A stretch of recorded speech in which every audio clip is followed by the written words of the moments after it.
பழத்தோட்ட ஊழியங்கள், கர்த்தரருளின ஊழியங்கள். திராட்சை பழத்தோட்ட ஊழியங்கள், கர்த்தரருளின ஊழியங்கள். அவரில் நிலைத்திருந்து கனி கொடுப்போம், கர்த்தர் வாய்க்க செய்வார். அவரில் நிலைத்திருந்து கனி கொடுப்போம், கர்த்தர் வாய்க்க செய்வார். துதி உமக்கே, துதி உமக்கே, துதி உமக்கே என்றுமே என்றும். துதி உமக்கே, துதி உமக்கே, துதி உமக்கே என்றுமே. சிறியவனை பொழுதிலிருந்தும் எளியவனை குப்பையிலிருந்தும் எடுத்து உயர்த்தி ராஜாக்களோடும் பிரபுக்களோடும் பந்திருக்கச் செய்கிற அருமை ஆண்டவர் இயேசு கிறிஸ்துவின் இனிதான நாமத்தினாலே இந்த சத்தத்தை கேட்கின்ற அனைத்து தேவனுடைய பிள்ளைகளுக்கும் என்னுடைய அன்பான வாழ்த்துகள். நீங்கள் கோடா கோடியாய் பெருகுவீர்களாக, உங்களுடைய பிள்ளைகள் கோடா கோடியாய் பெருகுவார்களாக என்று வாழ்த்துகின்றேன், ஆசீர்வதிக்கின்றேன். பிரித்துக்குரியவர்களே, இந்த நாட்களிலே உங்களை சந்திப்பது அதிக சந்தோஷம், அதிக மகிழ்ச்சி. சென்ற சனிக்கிழமை மார்த்தாண்டம் வெட்டுமணி ஜங்ஷன் OMC ஹாலில் வைத்து நடைபெற்ற நம்முடைய விடுதலை நாள் கூட்டங்களை கர்த்தர் அதிகமாக ஆசீர்வதித்தார். ஒவ்வொரு வாரமும் நாம் ஒவ்வொரு சனிக்கிழமையும் ஒவ்வொரு ஊருக்கு சென்று ஜனங்களுடைய விடுதலைக்காக விடுதலை நாள் கூட்டங்களை நடத்தி வருகிறோம். ஆயிரம் ஜனங்கள் அதன் மூலமாக விடுவிக்கப்பட்டு புதுவாழ்வு பெற்றிருக்கின்றார்கள். கூண்டுகளில் அடைக்கப்பட்டிருந்த அநேக பறவைகளை ஆண்டுடைய கிருபையினாலே நாம் விடுவித்து திறந்துவிட்டு இப்போது அவைகள் சுதந்திரமாக பறந்து திரிகின்றன. கர்த்தர் நாமத்திற்கு ஸ்தோத்திரம் உண்டாகட்டும். ஏராளமான புதிய ஜனங்கள் மார்த்தாண்டத்துக்கு வந்திருந்தாங்க. இயேசு பயங்கரமான காரியங்களை செய்தார், ஜனங்களுக்கு விடுதலை கொடுத்தார். கூட்டத்தில் கடைசியில் ஜனங்களுக்காய் ஜெபித்த பொழுது அதிகமாக ஆண்டவர் வல்லமையாய் வெளிப்பட்டு அநேக ஜனங்களுடைய வாழ்க்கையை தலைகீழாக புரட்டி போட்டார். ஆண்டவருக்கு ஸ்தோத்திரம் உண்டாட்டி எல்லாருக்கும் நல்ல உணவு, நல்ல விருந்து நாம் கொடுத்து அவர்களை திருப்திப்படுத்தி அனுப்பும்படியாக கர்த்தர் நமக்கு உதவி செய்தார். பிரியத்துக்குரியவர்களே, அது மாத்திரமல்ல, வருகிற சனிக்கிழமை கர்த்தருக்கு சித்தமானால் அது 3வது சனிக்கிழமையாக இருக்கிறபடியினாலே நாசிரே தேவனுடைய மாளிகையில் வைத்து விடுதலை நாள் கூட்டங்கள் நடைபெறும். கூட்டத்தின் இறுதியில் நானும் சகோதரர் நாசிரே ஜபஜாம்பவான் வரவேல் சேகர் ஐயா அவர்களும் நம்முடைய ஊழியத்துடைய மிகவும் தீவிரமான உறுப்பினராகிய அன்னூர் ஜோசப்பண்ணன் அவர்களும் உங்களுக்காக ஜெபிப்போம். முக்கியமான கூட்டம், அநேகர் இங்கு வந்து புது வாழ்வு பெற்றிருக்கிறாங்க. நீங்களும் கூட வந்து புது வாழ்வு பெறும்படியாக உங்களை அன்போடு நான் அழைக்கின்றேன். நம்முடைய ஊழியத்தின் சார்பாக கெட்டப்பட்டு நடைபெற்று வருகிற அடைக்கலான் குருவி எனப்பட்ட இந்த ஆவிக்குரிய முதியோர் இல்லத்தில் அநேகர் புதிதாக வந்து சேர்ந்து கொண்டே இருக்கின்றார்கள். எங்கோ பிறந்திருந்த அவர்கள் தொலைக்காட்சியை பார்த்து என்னை தொடர்பு கொண்டு இப்படியாக இங்கே வந்து நன்மை பெறுகிறார்கள். அவர்களுக்காக சிறப்பு ஜபங்கள் தினந்தோறும் ஏறெடுக்கப்படுகிறது. வெளியே இருந்து ஊழியக்காரர்கள் வந்து அவர்களை ஜபத்தில் நடத்துகிறார்கள், ஆறுதலான வார்த்தைகளை சொல்லுகிறார்கள். அது மாத்திரமல்ல, அவர்களுக்கு 3 வேளையும் மிக சிறப்பான உணவுகள் வழங்கப்படுகின்றன. அதன் மூலமாக ஜனங்கள் சந்தோஷமாக அங்கே இருந்து வருகிறார்கள். இன்னும் ஏராளமான இடங்கள் அங்கே தங்குவதற்கு ஆயத்தமாக இருக்கிறது. இதுபோல கடைசி நாட்களிலே ஆவிக்குரிய முதியோர் இல்லத்தை தேடுகிறவர்கள் தாராளமாக நீங்கள் தொடர்பு கொள்ளலாம் என்பதை உங்களுக்கு மகிழ்ச்சியோடு கூட நான் அறிவிக்க விரும்புகிறேன். பிரியத்துக்குரியவர்களே, பக்கத்தில் கர்த்தர் நம்ம காணியாச்சாய் கொடுத்திருக்கிற இடத்துல அநாதை பிள்ளைகளுக்கான இல்லத்தை கட்ட வேண்டும், அவர்கள் படிப்பதற்கான ஸ்கூலை கட்ட வேண்டும் என்னப்பட்ட மிகப்பெரிய தரிசனம் நமக்கு இருக்கிறது. இடத்தை கர்த்தர் கொடுத்து விட்டார். அந்த கட்டடங்களை கட்டுவதற்கு தேவையான பலனை ஆண்டவர் நமக்கு தரும்படியாக நீங்கள் அதற்காக ஜெபிக்க வேண்டும் என்று உங்களை அன்போடு கூட நான் கேட்டுக்கொள்கிறேன். பிரியத்துக்குரியவர்களே, கர்த்தர் உங்களை ஆசீர்வதிப்பாராக. இந்த நாளிலும் கூட நம்முடைய பிரயோஜனத்திற்காக 2 ராஜாக்கள் 7ஆம் அதிகாரம் 1ஆம் வசனத்திலிருந்து வாசிக்க விரும்புகிறேன். அப்பொழுது எலிசா, கர்த்தருடைய வார்த்தையை கேளுங்கள், நாளை இந்நேரத்தில் சமரியாவின் வாசலிலே 1 மரக்கால் கோதுமை மா 1 சேக்கலுக்கும் 2 மரக்கால் வார்கோதுமை மா 1 சேக்கலுக்கும் விற்கப்படும் என்று கர்த்தர் சொல்லுகிறார் என்றார். நாடு முழுவதும் பஞ்சமாக இருக்கிறது. சீரியர்கள் முற்றுகை போட்டிருக்கிறாங்க. ஜனங்கள் எல்லாரும் பஞ்சத்தில் வாடி சாப்பாடு இல்லாதபடினாலே செத்து மடிகிறார்கள். ஆடு மாடுகள் செத்து மடிகின்றன. பிள்ளையை கொண்டு தின்கிற அளவிற்கு அங்கே ஒரு பஞ்சகாலம் ஏற்பட்டு விட்டது. அந்த காலத்தில் ஜனங்கள் எல்லாரும் கோட்டைகளை கட்டி குடியிருந்தார்கள். ஒவ்வொரு ஊரை சுற்றியும் நாட்டை சுற்றியும் கோட்டைகள், பெரிய பெரிய கோட்டைகளை, மதில் சுவர்களை எழுப்பியிருப்பார்கள். நமது நாட்டிலேயே நீங்கள் பார்ப்பீர்கள் என்றால் தஞ்சாவூர் கோயிலாக இருக்கட்டும், இல்லை வெள்ளூர் கோட்டையாக இருக்கட்டும், எல்லா இடங்களும் சுற்றி பெரிய மதிலை கட்டியிருக்கிறாங்க, கோட்டைகளை கட்டியிருக்கிறாங்க. அதுக்குள்ளே தான் ராஜாக்கள் குடியிருந்தார்கள், மக்கள் குடியிருந்தார்கள். சைனாவால் நமக்கு தெரியும். அப்போது வெளியிருந்து எதிரி நாட்டவர்கள் யுத்தத்துக்கு வரும்பொழுது கதவுகளை மூடி விடுவார்கள். அப்படி கதவுகளை மூடும் பொழுது ஜனங்கள் ஒரு வாரம் தாக்குப்பிடிப்பார்கள், ஒரு மாதம் தாக்குப்பிடிப்பார்கள். அதுக்கு பிறகு வெளியிருந்து ஒன்றும் வரலைன்னா அவங்க பஞ்சத்தினால வாடுவாங்க. இஸ்ரேல் ஈரான் அந்த யுத்தம் நடக்கிறத நீங்கள் பார்த்துருப்பீங்க. யுத்தம் ஆரம்பிக்குது, ஈரான் குண்டு போட போகுதுன்னு தெரிஞ்ச உடனே இஸ்ரேலில் எல்லா மக்களும் போய் சூப்பர் மார்க்கெட்டுக்கு போய் ஒரு மாதத்துக்கு தேவையான சாப்பாடு எல்லாம் வாங்கி, பொருட்களை வாங்கி குவிச்சிருக்கிறாங்க. ஏன்னா குண்டு போட்ட பிறகு சாப்பாடு கிடைக்குமா, தண்ணி கிடைக்குமா, மக்களுக்கு தேவையானது இதெல்லாம் வாங்க முடியுமான்னு மக்களுக்கு தெரியல. அதனால் அவங்க அதெல்லாம் வாங்கி குவிச்சு வச்சுருக்கிறாங்க. இப்போ பாருங்கள், இந்த நாடு அந்த நாடு மேலே குண்டு போடுது, இந்த நாடு அந்த நாடு மேலே குண்டு போடு. மக்களெல்லாம் சொல்ல முடியாத துயரத்தை அனுபவிக்கிறார்கள். ஒரு நாட்டில் யுத்தம் வந்துருச்சு அப்படின்னாலே அது மக்கள் பாவம் தான். வரவே கூடாது, யுத்தங்கள் வரவே கூடாது. ஆனால் கடைசி நாட்களில் யுத்தங்கள் வந்துதான் தீரும் என்று ஆண்டவர் சொல்லியிருக்கிறார். மக்கள் அங்கே சொல்ல முடியாத வேதனைகளை அனுபவிப்பதை நம்ம பார்க்குறோம். அன்றைக்கும் அதே போலத்தான் சிரியர்கள் பல மாதங்களாய் முற்றுகை போட்டபடியினாலே இஸ்ரவேல் ஜனங்களும் அதிக துன்பத்தை, துயரத்தை அனுபவித்து வந்தார்கள்.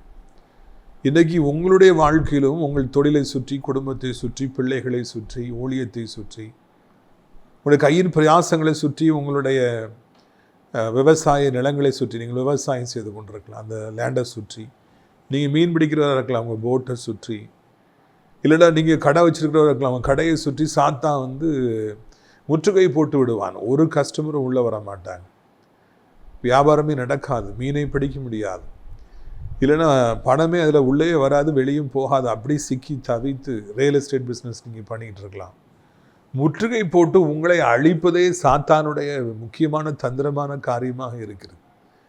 எப்பொழுதும் தேவனுடைய பிள்ளைகளுக்கு முற்றுகை போட்டு அவர்களை எப்படியாவது அழித்து விட வேண்டும் என்று, அவருடைய பிஸ்னஸ் அழிச்சிடணும், அவனுடைய நற்பெயரை அழிச்சிடணும், ஊழியத்தை அழிச்சிடணும்னு சொல்லி சாத்தான் முற்றுகை போடுபவனாக இருக்கிறான். அந்த காலத்தில் தான் முற்றுகை போட்டாங்களே எதிரி நாட்டு ராஜாக்கள். இப்பவும் பிசாசானவன் முற்றுகை போடுகிறான். அன்றைக்கு கண்களுக்கு தெரிந்த முற்றுகை, இன்றைக்கு கண்களுக்கு தெரியாத ஒரு முற்றுகை, அவ்வளோதான்.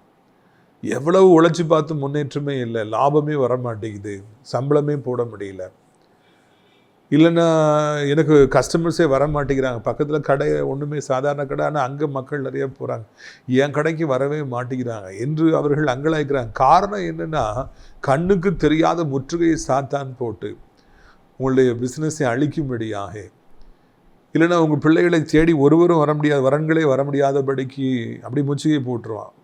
கல்யாணமே நடக்க முடியாதபடிக்கு முற்றுகை போட்டு யார் கண்ணையும் காட்டாதபடிக்கு ஒழித்து வைப்பான்.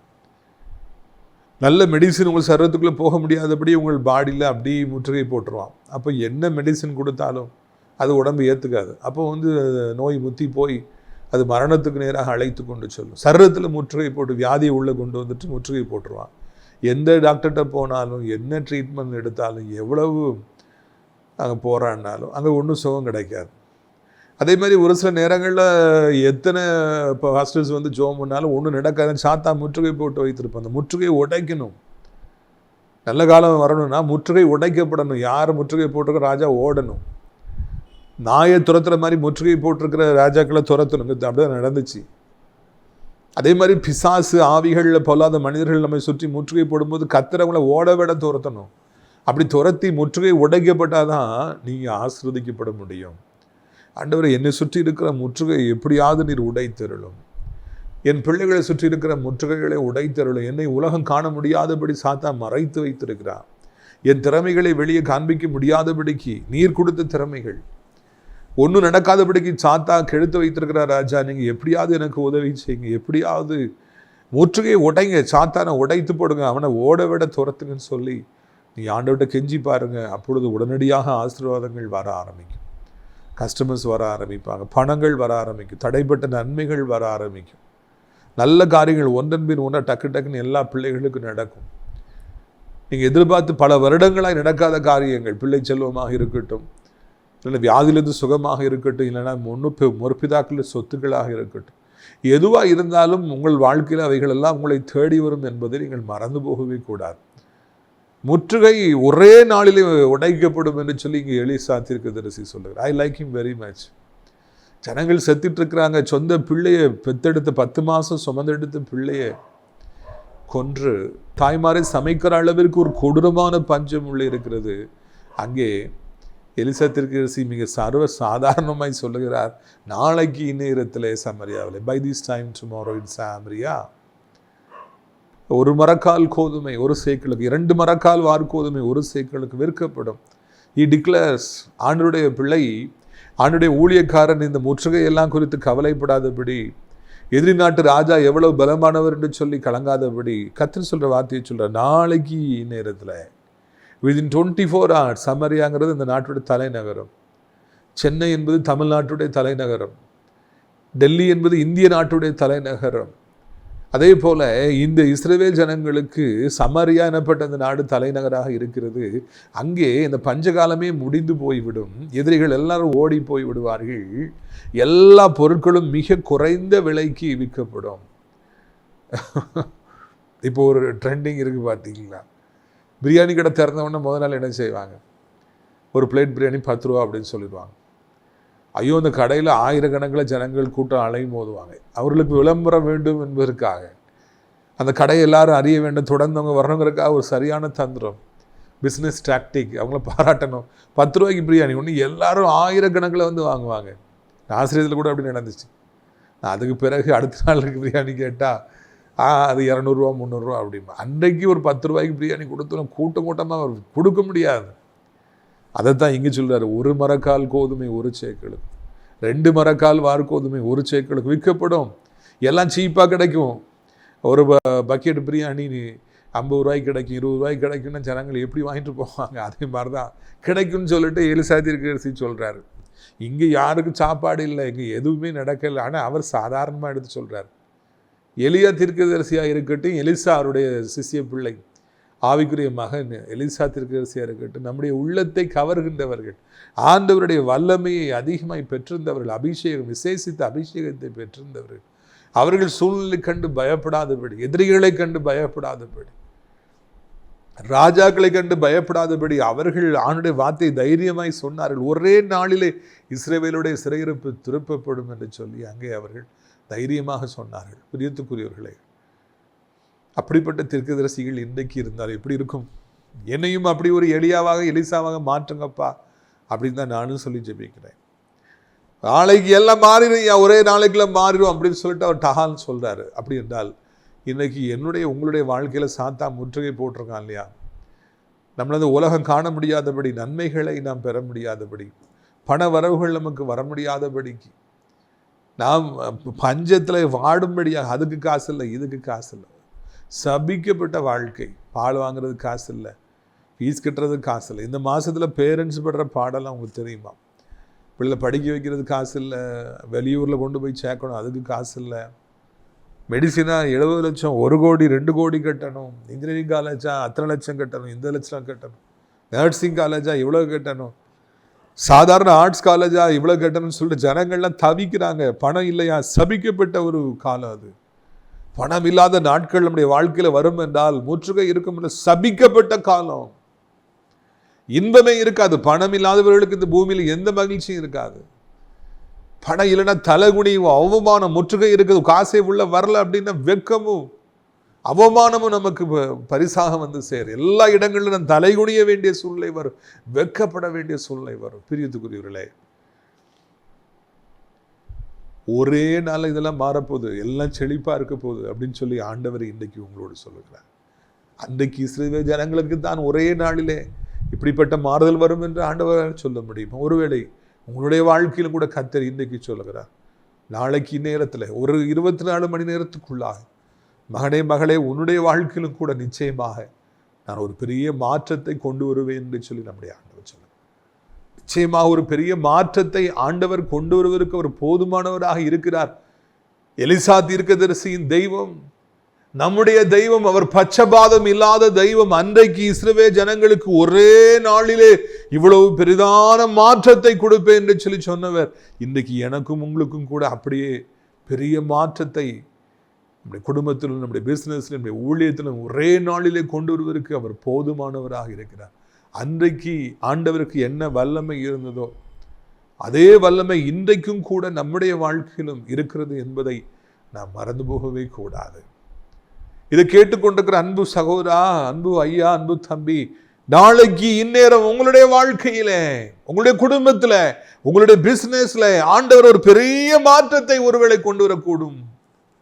Perhaps God will bring a great change in your life, in your business, in your studies, in your profession, in your ministry. A great change God will bring within 24 hours. ஒருவேளை ஆண்டவர் உங்களுக்கும் அப்படிப்பட்ட அற்புதத்தை செய்யக்கூடும்.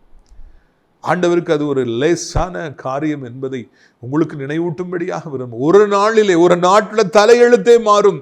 சாப்பாடே இல்லை, மக்கள் செத்து மடிகிறாங்க, ஆடு மாடுகள் செத்து மடிகின்றன. ஒரு வேளை உணவு, ஒரு வாய் உணவே அவ்வளவு கஷ்டமா இருக்கு.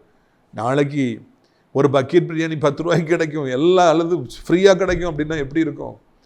பேத்துக்குரியவர்களே, 1 ரூபாய்க்கு பக்கெட் பிரியாணி தந்து எவ்வளவு நாள் சாப்பிடுங்கன்னு சொன்னா எப்படி இருக்கும்? அதே மாதிரி அங்கே ஒரு மாற்றம் உண்டாகும் என்று சொல்லி ஆண்டவர் சொன்னது போல உங்களுடைய வாழ்க்கையிலும் அப்படியே மாற்றம் உண்டாகலாம் அல்லவா?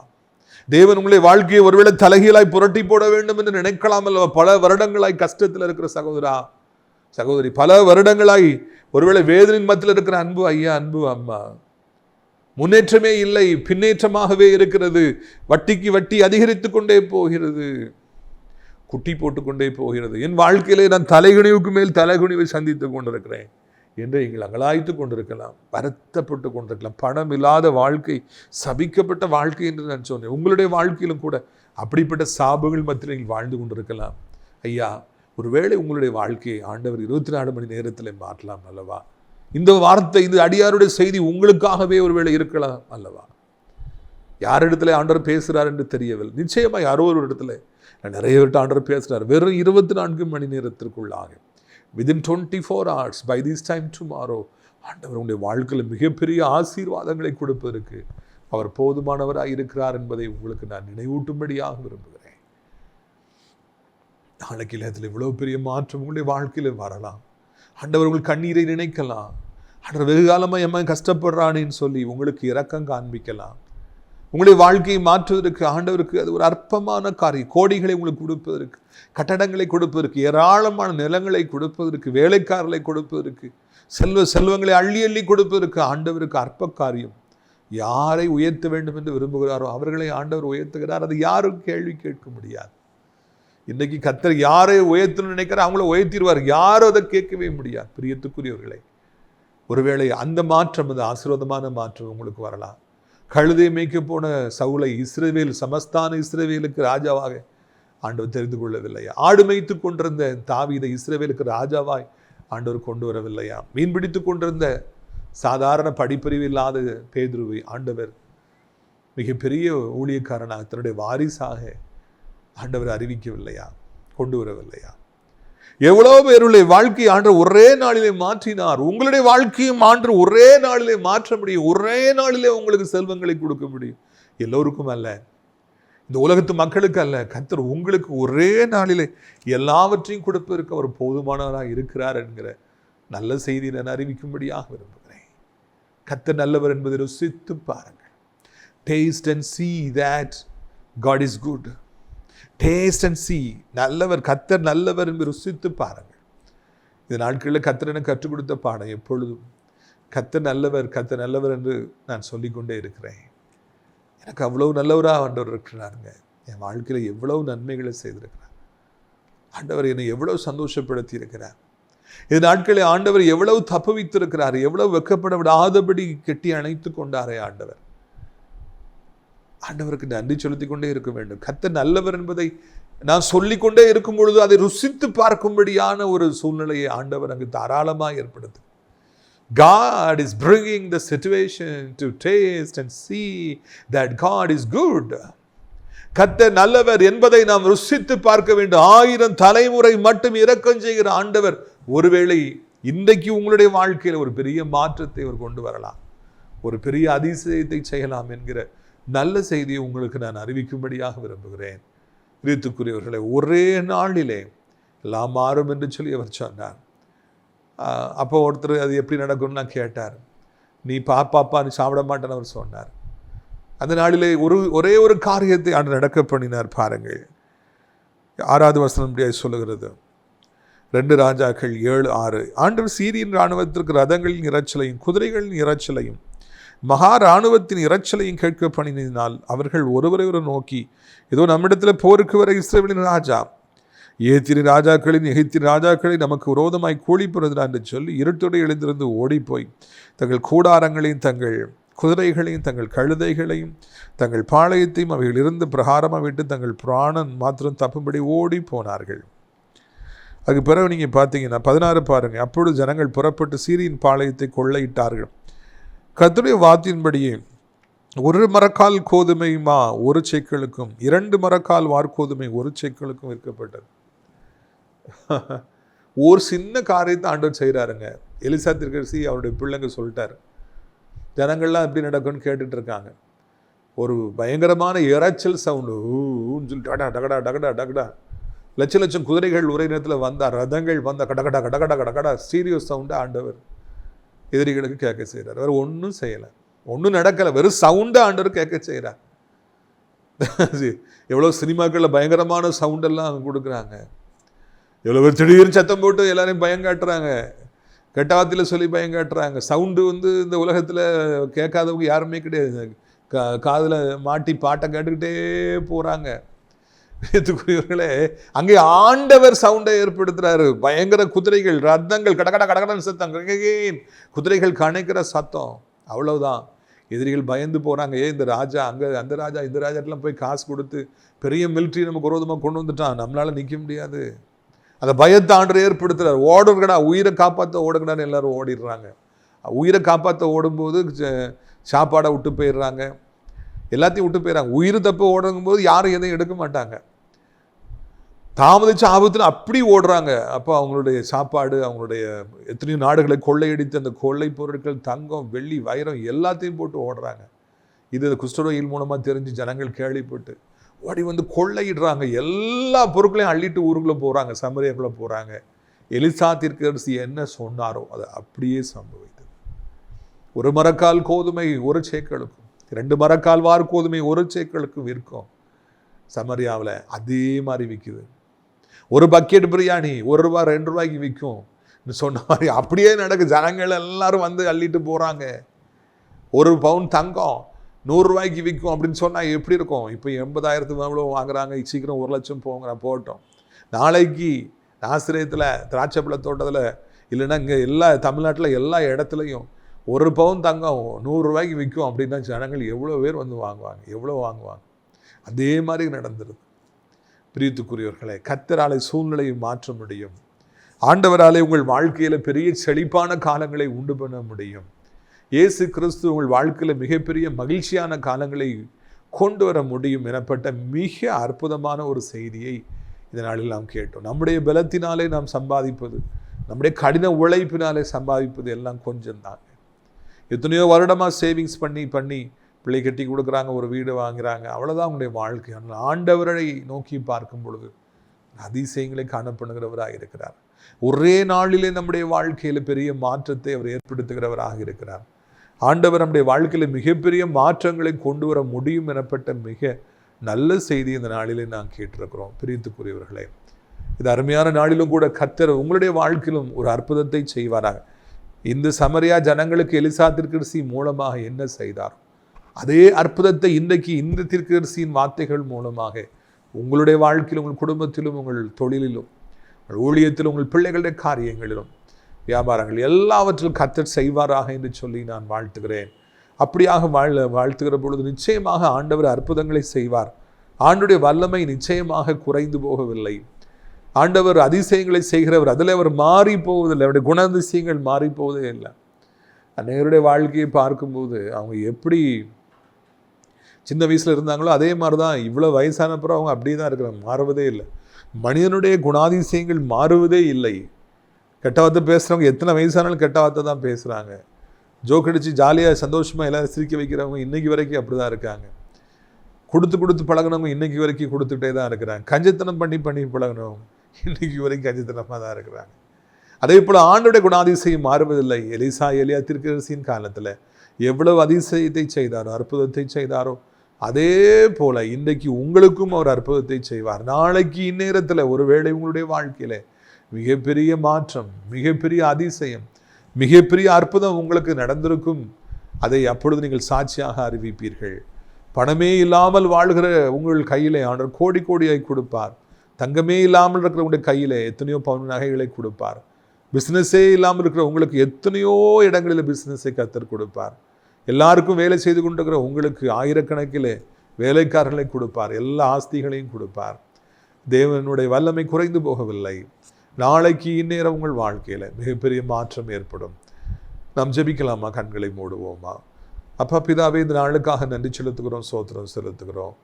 அப்பா பிதாவே, வானத்துக்கும் பூமிக்கும் ஆண்டவரே, நீர் எவ்வளவு பெரியவர், எவ்வளவு மகிமையான தெய்வம் என்பதை ஆண்டவரே நாங்கள் உணர்ந்திருக்கிறோம். அதற்காக நன்றி செலுத்துகிறோம். இந்த வார்த்தையை கேட்கிற ஒவ்வொருடைய வாழ்க்கையிலும் ஆண்டவரே நாளைக்கு நேரத்தில் ஒரு பெரிய மாற்றத்தை நீ ஏற்படுத்துவீராக. எலிசா தீர்க்கதரிசியின் மூலமாய் சொன்ன வார்த்தைகள் ஒரு காலம் வீணாய் போகாது. அதற்காக நன்றி நன்றி நன்றி அப்பா. கிருபையும் ஐஸ்வர்யமுடைய தெய்வமே, எவரையும் மேன்மைப்படுத்தவும் பலப்படுத்தவும் கூடும் என்று வார்த்தை சொல்லுகிறதே. எத்தனையோ வருடமாய் தேவைகள் மத்தியில், தட்டுப்பாடுகள் மத்தியில், முச்சுகள் மத்தியில் வாழ்கிற இந்த பிள்ளைகளுக்கு ஒரு அற்புதத்தை செய்யும். இதுவரைக்கும் மருந்து என்ன கொடுத்தாலும் உடம்பு ஏற்றுக்க மாட்டேங்குது. வியாதி சரியாக மாட்டேன். முற்றுகையை உடைச்சிருங்க. என்ன மருந்து கொடுத்தாலும் உடம்பு ஏற்றுக்கொள்ளட்டும். வியாதி உடனடியாக மறைந்து போகட்டும். ஆண்டவரே, வரல தகப்பனே, சோத்திரம் ஐயா, கல்யாணமே நடக்க மாட்டேங்குது. முற்றுகையை போட்டுக்கணும். முற்றுகையை உடைச்ச உடனே நல்ல காரியங்கள் நடந்துடும் ராஜா. குழந்தை செல்வமே இல்லை, எத்தனை வருடங்களாய் முற்றுகையை உடைங்க. கற்பத்தை சுற்றி இருக்கிற முற்றுகையை உடைங்க. இந்த மாதமே அற்புதத்தை செய்து பிள்ளைகளை சந்தோஷப்படுத்துங்க, பெருகும்படியாய் செய்யுங்க. இஸ்ரவேல் ஜனங்களை எகிப்தில் கோடி கோடியாய் பெருக செய்த கர்த்தர் இன்றைக்கும் உயிரோடு இருக்கிற நமக்கு நன்றி அப்பா, நன்றி ராஜா. பிஸ்னஸ் பெருகட்டும். பிள்ளைகள் போட்டி நிறைந்த உலகத்தில் வாழ்கிறாங்க. ஆண்டவரை கஸ்டமர்ஸே வரல, வியாபாரமே நடக்க மாட்டேங்குது. என்ன செய்ய? தற்கொலை செய்து கொள்ளலாமா? வட்டி கட்ட முடியல, கடனை அடைக்க முடியல, அவமானம் சொல்கிற பிள்ளைகளுக்கு, பணம் இல்லாமல் அவமானங்களை அனுபவிக்கிற பிள்ளைகளுக்கு அற்புதங்கள் நடக்கட்டும். பஞ்சகாலம் முடியட்டும், முற்றுகையின் காலம் உடைக்கப்பட்டு போகட்டும் என்று சொல்லி கெஞ்சி மன்றாடுகிற ராஜா. நீர் அப்படி செய்ய போகிற அன்பிற்காக ஸ்தோத்திரம் அப்பா. கிருபைகளை ஒழித்து வைங்க ராஜா, இரக்கத்துக்குள்ளே ஒழித்து வைங்கப்பா. அப்படியே ஆண்டவரை தோத்திரம். வியாதிப்பட்டுக்கிற பிள்ளைகளுக்கு இன்றையோடு கூட அந்த எல்லா முற்றுகையும் உடைக்கப்பட்டு அந்த கிருமிகள் பரவாதபடி இழந்து போன பழைய பலனை தந்து அவர்களை வாழ வைக்க வேண்டும் என்று சொல்லி கெஞ்சுகிறோம். கிருபைக்குள்ளே ஒழித்து வைக்க வேண்டும் என்று சொல்லி கெஞ்சுகிறோம். ஆண்டோட நாமத்தில் சத்தத்தை கேட்குற பிள்ளைகள் ஒவ்வொருவரையும் நாங்கள் ஆசீர்வதிக்கிறோம். படிக்கிற பிள்ளைகள் எல்லாரும் புதிய அகாடமிக் இயர்க்குள்ளே போகிறாங்க, பேருக்குறாங்க, காலேஜெலாம் திறக்குது ராஜா. எல்லாருக்கும் இந்த வருடம் ஆசீர்வாதமாக இருக்கட்டும் என்று கெஞ்சுகிறோம். பிள்ளைகள் ட்ராவல் பண்ணும் பொழுது ஆண்டவரை தோத்திரம் ஐயா, சம்பாதிக்க போகும்பொழுது, படிக்க போகும்பொழுது எந்த ஆபத்து, நாசம், மோசம் வராதபடி, துர்ச்செய்திகள் வராதபடி, அகால மரணங்கள் வராதபடி, ஹார்ட் அட்டாக், ஸ்ட்ரோக் போன்ற வியாதிகள், ஆண்டவரை கேன்சர் போன்ற வியாதிகள், கொடூரமான வியாதிகளுடைய பிள்ளைகளை எல்லைக்குள்ளே செல்ல முடியாதபடிக்கு இந்த வருடம் முழுவதும் வேலி வைத்து பாதுகாப்பீராக. இந்த வருடமுடைய பிள்ளைகளுக்கு ஆசீர்வாதமாக இருக்கும்படியாக ஆசீர்வதிங்கப்பா, ஆசீர்வதிங்க, பெருகட்டும். ஆண்டு நாமத்தில் நல்ல காரியங்கள் நடக்க நெடுங்காலமாய் காத்திருக்கிற பிள்ளைகளுக்கு அதிசயங்களை செய்து சந்தோஷப்படுத்துங்க. வயதானவர் கீழே விழுந்து விடாதபடி 2 கைகளால் ஏந்தி கொள்ளுங்க, மகிமைப்படுங்க. வானத்தையும் பூமியும் படைத்த கர்த்தர் நாமத்தினாலே சத்தத்தை கேட்கிற பிள்ளைகள் ஒவ்வொருவரையும் ஆசீர்வதிக்கிறோம், மகிமைப்படுங்க. ஆண்டவரை தோத்திரம். உலகம் இருக்கிற அத்தனை நாடுகளை ஆசீர்வதிங்க. யுத்தங்களே வேண்டாம், ரத்த சிந்துதலே வேண்டாம், பயங்கரங்களே வேண்டாம். ஆண்டவரே, எங்கள் தாய் திருநாடாக இந்தியாவையும் அனைத்து மக்களையும் ஆசீர்வதிங்க. அனைத்து தேவனுடைய பிள்ளைகளையும் ஊழியக்காரர்களையும் ஆசீர்வதிங்க. நான் திராட்சைப்பழத்தோட்ட ஊழியர்களை நேசிக்கிறேன். நாள்தோறும் நம்முடைய நிகழ்ச்சிகளை பார்க்கிறேன். ஆண்டவர் அறிமுகப்படுத்துகிற பிள்ளைகள் ஒவ்வொருவரையும் ஆசீர்வதிங்க. இப்படி கிருபையை தாங்கிக் கொள்ளுங்க, இந்த இறக்கத்தினாலே தாங்கிக் கொள்ளுங்க. கர்த்தர் மகிமைப்படுங்க. அடைக்கலான் குறுகிய முதியோர்களில் தங்க நல்ல நல்ல உள்ளம் படைத்த அநேக முதியவர்களை அழைத்து கொண்டு வாருங்க. அனாதை பிள்ளைகளுக்கான இல்லங்களும் ஸ்கூலும் சீக்கிரமாக எழும்ப உதவி செய்யுங்க. ஆண்டவர் மகிமைப்படுங்க. இரட்சகர் இயேசுவின் மூலம் ஜெபிக்கிறோம் நல்ல பிதாவே, ஆமென். என் ஆத்துமாவை கர்த்தரை சோத்திரி, என் முழு உள்ளமே அவருடைய பரிசுத்த நாமத்தை சோத்திரி. என் ஆத்துமாவை கர்த்தரை சோத்திரி, அவர் செய்த சகல உபகாரங்களையும் ஒருபொழுதும் நீ மறவாதே. கர்த்தராகிய இயேசு கிறிஸ்துவின் கிருபையும் பிதாவாகிய தேவனுடைய அன்பும் பரிசுத்தாவின் அந்யுனைக்கமில்லாத பிரசன்னம் உங்கள் அனைவரோட இன்றைக்கு சதா காலங்களில் நிலைத்திருப்பதாக. அல்லேலூயா, அல்லேலூயா. God bless you. Amen.